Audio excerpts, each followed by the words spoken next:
kita baca sedikit menyangkut dengan hajarul aqarib, membungkam diri, tak mau berdendam dalam hati terhadap semua kerabat.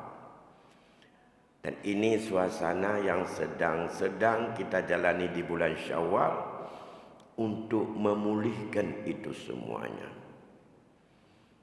Terdapat di dalam hadis yang diriwayatkan oleh Imam Bukhari dan Muslim, Rasulullah sangat amat singkat berkaitan dengan putus hubungan silaturahim dengan kerabat, dengan keluarga. Yang rahim ini lebih diutamakan lagi keluarga, hubungan karung, hubungan dengan bibi, pihak mama, keluarga mama, begitu keluarga bapa. Di samping kita banyak hadis yang diingatkan Rasul dengan keutamaannya, hikmahnya, dan juga mendapatkan pahala dan manfaat besar bagi kita akibat daripada menjunjung tinggi hubungan silaturahmi dan tidak memutuskan, karena Allah memerintahkan untuk kita sambung. Karena bila itu tidak disambung, maka kita termasuk bagian dari orang yang menciptakan perbuatan kerusakan di bumi. Dan kelompok kita termasuk orang-orang yang rugi. Di antara manfaat yang sering dibacakan, yaitu siapa yang ingin, man arada ayyabsuta fi rizqihi wa ayyan sa'alahu fi umurihi au fi asarihi falyasir rahimah. Mantapkan hubungan kekeluargaan. Kalau kita ingin Allah buka mudah rezeki, dan Allah akan memberikan kepada kita panjang umur. Baik maknanya panjang secara hakiki ataupun panjang secara maknawi, singkat tapi bermakna nilainya sangat panjang umur kita. Nah, itu di antara manfaat. Tapi kita melihat dalam konteks hari ini bukan manfaatnya, resikonya, siksanya, dosanya, kemudaratannya. Di mana dalam hadis yang diriwayatkan oleh Imam Bukhari Muslim, Rasul mengatakan la yadkhulul jannah qati'ur rahim. Tidak masuk syurga orang yang memutuskan hubungan silaturahim. Anda mau syurga. Lantas siapa saja yang termasuk kelompok orang si qati'ur rahim? Menurut pengarang kitab ini mengatakan, orang yang memutuskan hubungan kekeluargaan itu adalah bila ia putuskan kepada kerabatnya yang lemah, ia tidak mau berbicara, menyingkirkan daripada mereka, wa takabbara alaihim, merasa sombong di hadapan para saudara dan keluarganya, walam yaslihim bibirri, tidak mau untuk berbuat baik dan untuk berbuat kebajikan, padahal dia kaya sedangkan mereka fakir.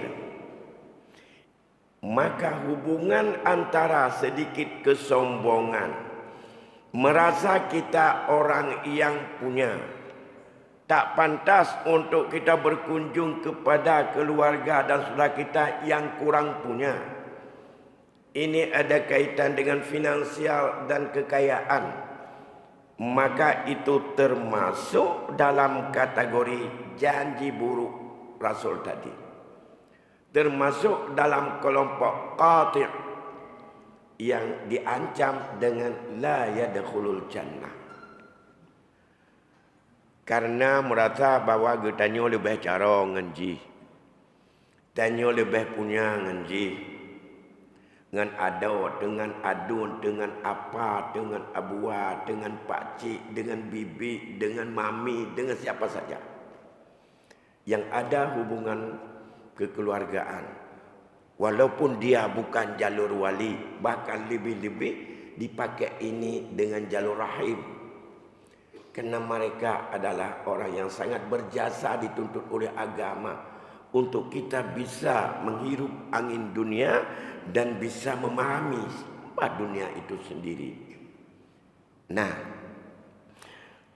kemudian yang disebut dengan orang yang mahrum, membuat benteng, membuat pemisah, merasakan beda karena tataran sosial, karena kedudukan, karena fasilitas, karena kepandaian, al-mahrum ini menjadi sebagai tirai yang membuat jauh, yang membuat retak antara kita dengan saudara, huwa masuk dalam kategori jauh kita untuk bisa masuk surga.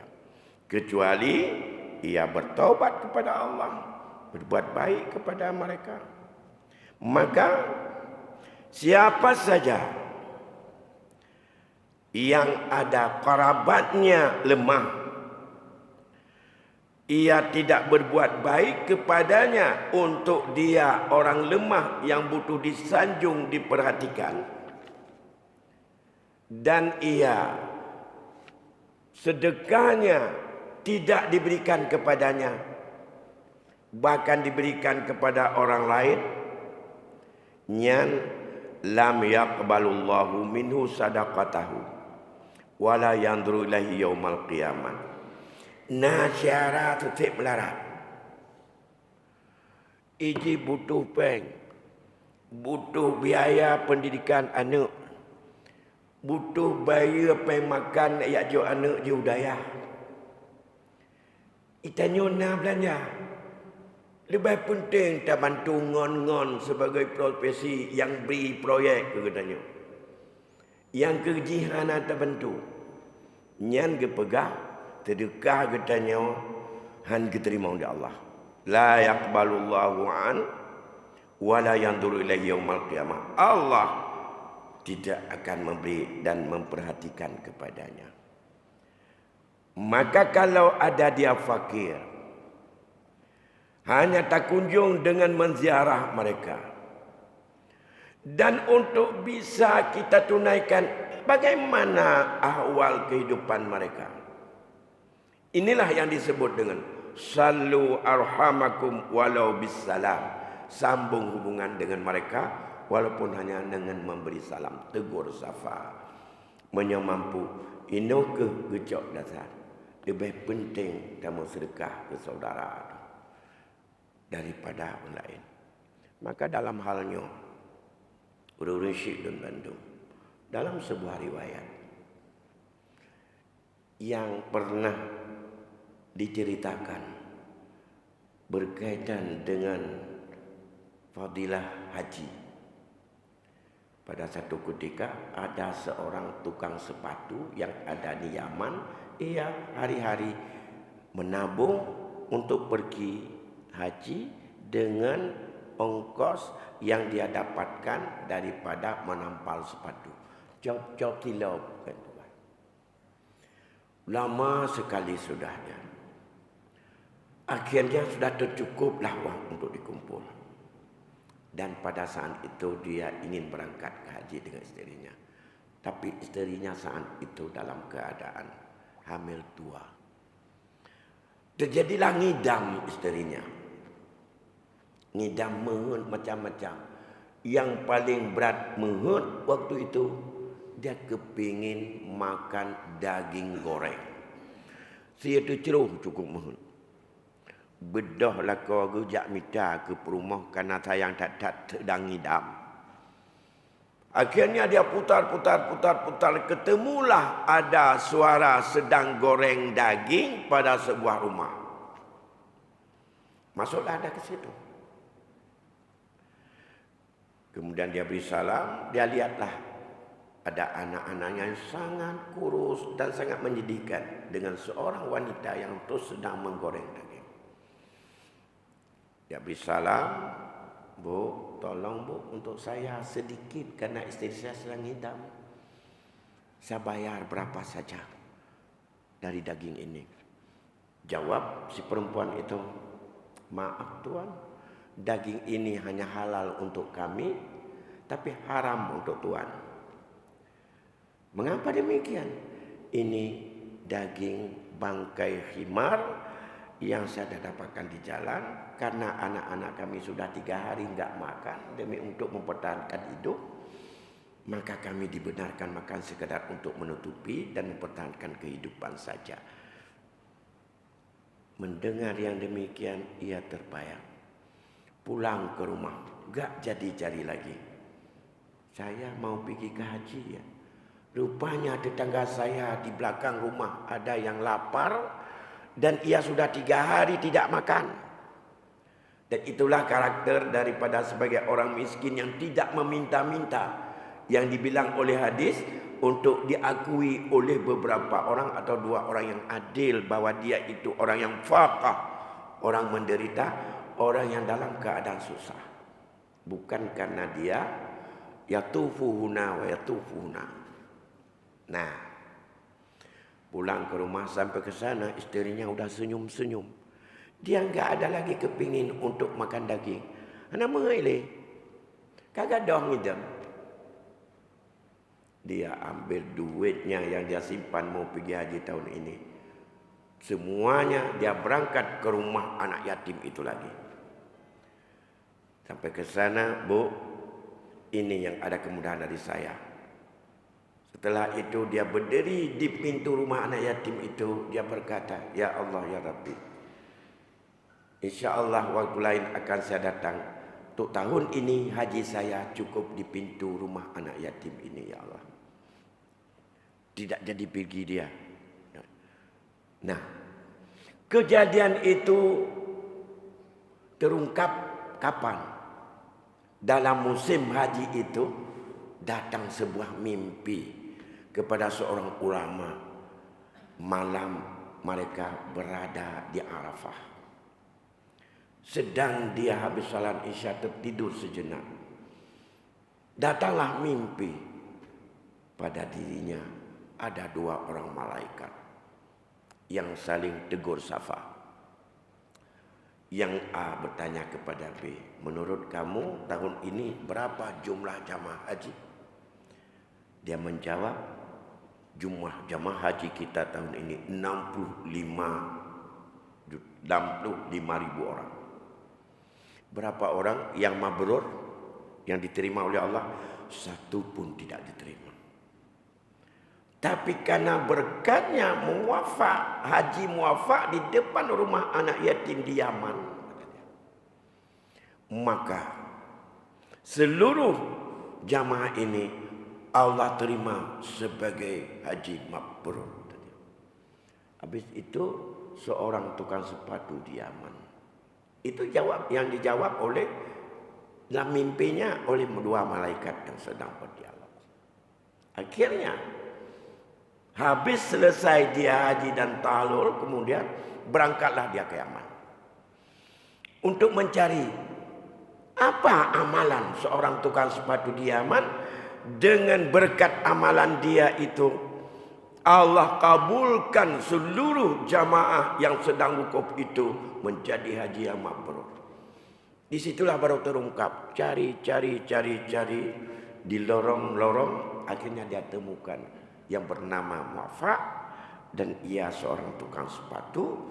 Dan apa yang dia lakukan, dia ceritalah apa yang dia lakukan pada tahun itu. Tak sempat dia pergi haji karena itulah kejadiannya. Kalau kita kembali kepada cerita ini, kita kadang-kadang sibuk berfikir umrah. Si bulan lega yang umrah. Ana kemun tu kena mati dia di kampung temaya jadinya bu bak patantan ni pajo le ana kemun katanya kadang-kadang kan 6 bulan bugau. Ana bayu kan bugau. Ana bayu makan lah dua bayu. Tapi dia kenapa fikir ke umrah. Dengan demikian menunjukkan bahawa bagaimana dengan saudara-saudara kita itu. Maka kalau dia lemah, bantulah dia. Kemudian Bapak Ibu sidang jamaah yang dimuliakan Allah, dalam hadis yang lain berkaitan dengan ancaman silaturahmi ini, pada satu ketika Abu Hurairah duduk dalam majlis Rasul. Kemudian dalam majlis itu seperti ini, majlis pengajian. Rasul mengatakan, siapa di antara kita yang ada dalam majlis ini yang memutuskan hubungan dan tak pernah tegur sapa dengan saudara dan dengan kerabat, maka dimohon untuk kalian keluarkan dia dalam majlis ini. Guyu pedebit Rasul. Cuma aku tahu mana tahu yang yang laginya. Nabi berulang-ulang beberapa kali. Kemudian dalam majlis yang lain, bangunlah dalam majlis itu di sudut dari sebuah halaqah, bangunlah seorang laki-laki. Ia menuju kepada sudut halaqah yang lain. Di situ ada bibiknya, artinya adik dari mamaknya. Anak muda ini datang ke sana.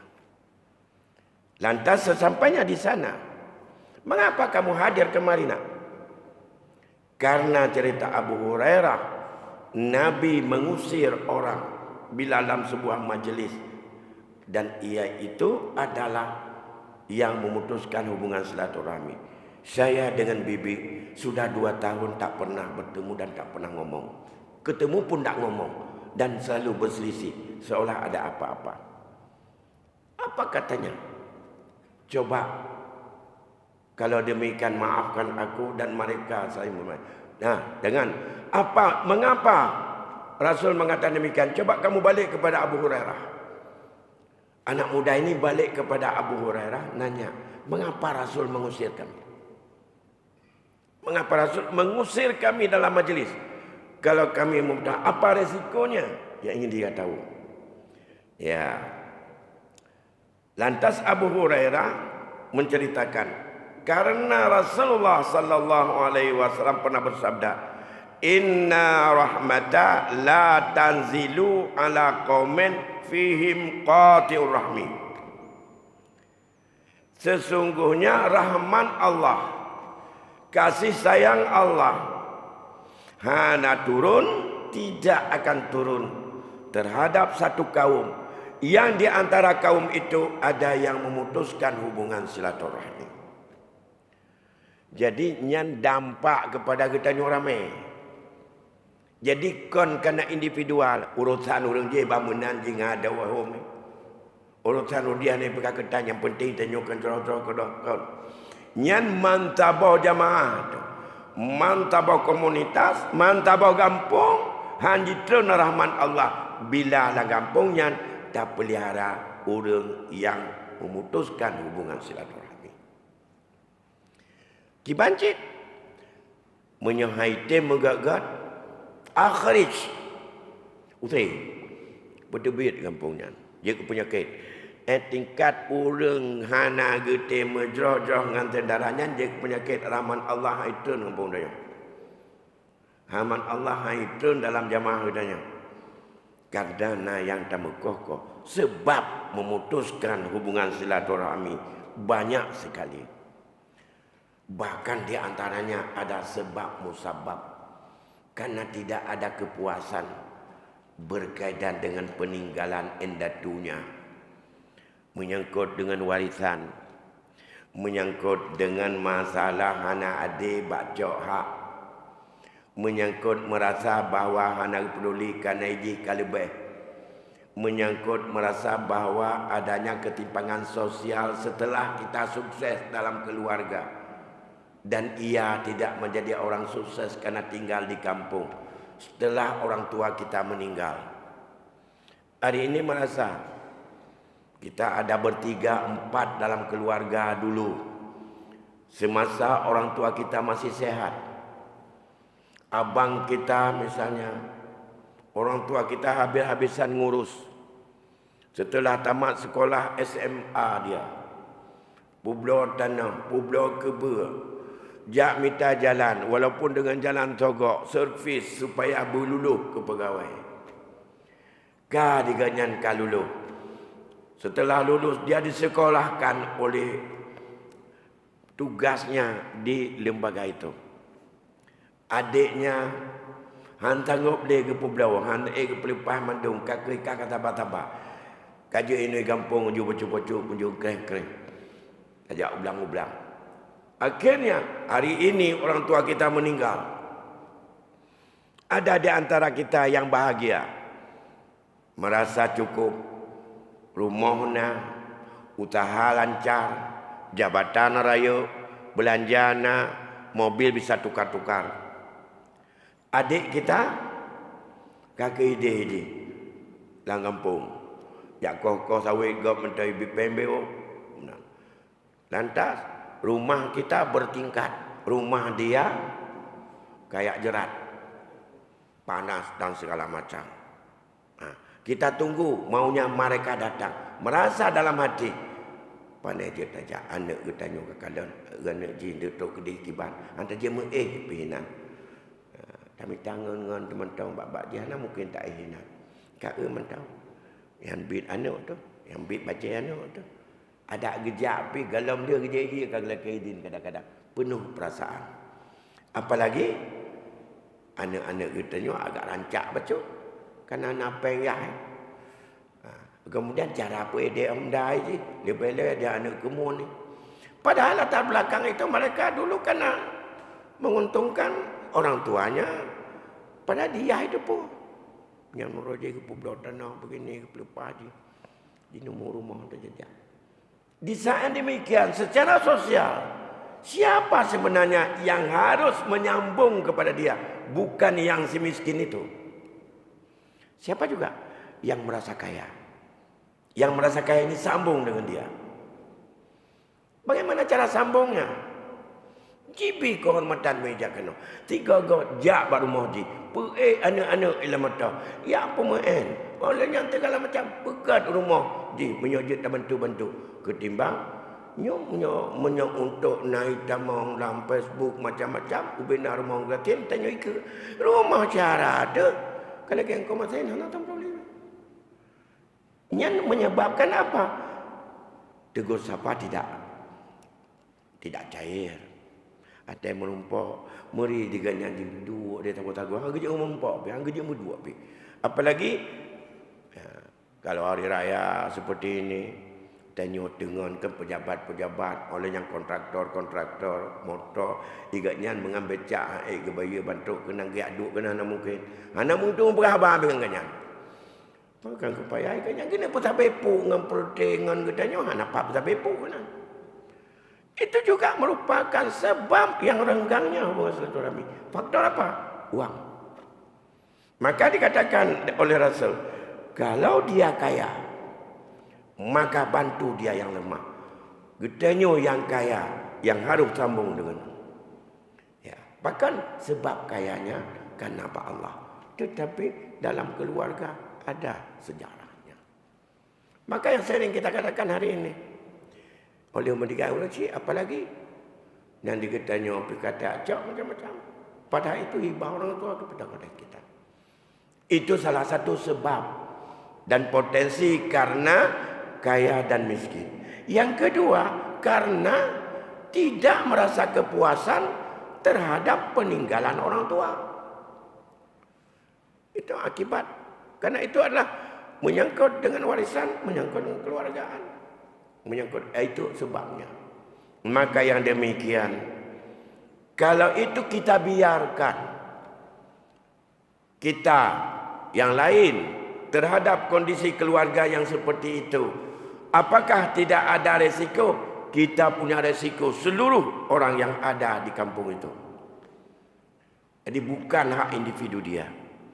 Rahman Allah yang betul Allah kena. Kemudian ada sebuah riwayat. Karena ini masih suasana bulan. Apakah riwayat ini, kalau menurut ahli hadis, mencari tidak ada dalam hadis, tidak ada dalam asar, tapi lebih mungkin ini paling banyak disebutkan di dalam kitab, di mana pada satu ketika ada seorang ulama, ia pergi ke haji. Seperti kita ini sedang mau bersiap-siap di muka haji. Di saat itu orang kaya tersebut, manakala hari tarwiyah ingin berangkat untuk melaksanakan tugas wukuf dan jumrah di Muzdalifah, dia ada seorang teman di sana yang ia sangat jujur dan taat. Ia titiplah dirham, uang pada temannya, insyaallah pulang daripada selesai wukuf, selesai mabit, nanti dia ambil kembali di Makkah. Ya. Kemudian banyak berapa uangnya? Ia auda min malihi alfu dinar, 1000 dinar. Di sisi seorang laki-laki yang dianggap orang itu terpercaya dan amanah. Sampai dia berangkatlah ke Arafah. Manakala ia selesai di Arafah, kembali lagi ke Makkah, ia dapati laki-laki tempat dititip uang 1000 dinar tadi sudah meninggal dunia. Kamu meninggal kayaknya. Getanya mbak anak, getanya mbak promoh. Pun nak pesan bapak, hana ke pegah sapu. Nalun kebah bacut amanah 1000 dinar meh baganya. Pernah ke pegah, hana mupun. Kalau demikian, riwayat ini, tolong coba pergi minta konsultasi dengan seorang ulama yang ada di situ.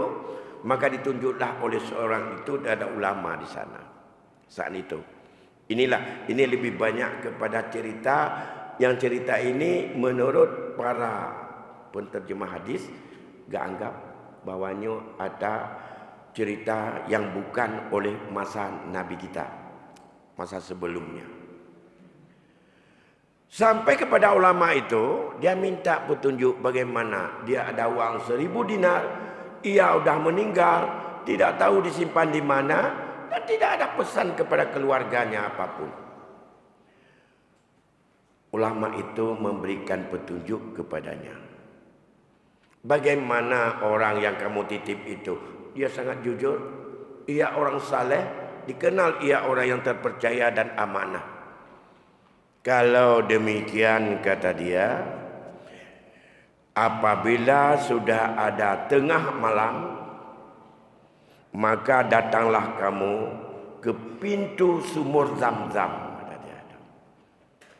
Wandur fi, kamu perhatikan dalam sumur itu. Kemudian wanadi ya fulan, sampai situ kamu panggil nama dia. Kalau dia orang baik-baik dan ahli syurga, ia akan menjawab daripada seruanmu di situ. Pergilah dia sesuai dengan petunjuk. Puan dah minta lepeng 1000 dinar 4 cok. Ya. Kemudian, nah, begitu sampai di sana, tidak ada yang nyaut. Akhirnya dia balik dan pupus harapan. Kemudian perintah daripada tengku, kalau demikian dia mengucapkan innalillah wa inna ilaihi raji'un. Celaka dia. Sekarang kamu pergi ke Yaman. Di situ ada sebuah sumur yang bernama Sumur Barhut namanya. Saya dulu pernah kata-kata orang-orang tua-tua rukun mon berhut. Oh, di rupanya dalam kitab katanya, tapi dalam hadis tidak ditemukan dikatakan. Maka kalau dia bukan orang ahli syurga dan ia ahli neraka, kamu panggil nama dia di tengah malam di sumur itu. Cari, tanya sama orang, akhirnya dia dapat. Dia minta, begitu dipanggil langsung dia nyaut. Getanya penglun pat. Nah, kaku tanam bak kirunyun dalam tanah diuk runyun hana percaya ka anak don madom ku takon te ibu plung. Hai don pakan kena katanya. Karena lun nasidra mabit lun hana kupu begun dan hana kupu gahaba katidun ka di nanggro bulan. Dan hana pernah kupu tawaganya dan hana pernah untuk kusapaganya dan hana pernah tegurnya. Gara-garanya maka dihukum oleh Allah untuk masuk neraka ini. Maka saya ciar. Dan tapi dia di ujung cerita ini, karena waktu dah habis, setelah selesai haji, dia carilah siapa bibitnya itu di tempat yang diberi tunjuk dia. Akhirnya bibitnya untuk memaafkan segala dosa dia untuk berdoa kepadanya dan semoga ia tidak lagi untuk Allah hukum dengan neraka karena memutuskan hubungan silaturahmi dan bisa untuk menghancurkan semua amalan-amalan yang baik, jujur dan amanah karena ia dendam dengan bibinya itu dan sudah tidak menghubungkan. Itulah makna hadis itu yang coba dimaknai dengan riwayat itu. Menurut riwayat ini mungkin terdapatkan daripada cerita-cerita dari Bani Israel sebelumnya, bukan tidak didapat dan tidak didapatkan dalam hadis. Dan ini disebutkan dalam kitab ini disebutkan, ada kitab-kitab lain juga disebutkan berkaitan dengan riwayat itu. Semoga Bapak Ibu sidang jamaah kita mari untuk mempererat hubungan, memperhatikan perasaan dengan saudara-saudara kita, terutama yang ada hubungan kerabat, yang ada hubungan silaturahim, yang masih ada hubungan kekeluargaan dengan mereka. Semoga Allah akan berikan kepada kita rahmat dalam kehidupan ini. Demikian barangkali yang dapat kami sampaikan pada malam ini. InsyaAllah semoga kita selalu menjadi orang-orang yang selalu untuk menjaga hubungan silaturahmi dan jauh daripada sifat memutuskan hubungan rahim dengan saudara kita. Atas segala perhatian kami ucapkan terima kasih. Atas segala pada kekurangan kami mohon maaf. Adanallahu wa iyyakum ajmain. Wassalamualaikum warahmatullahi wabarakatuh.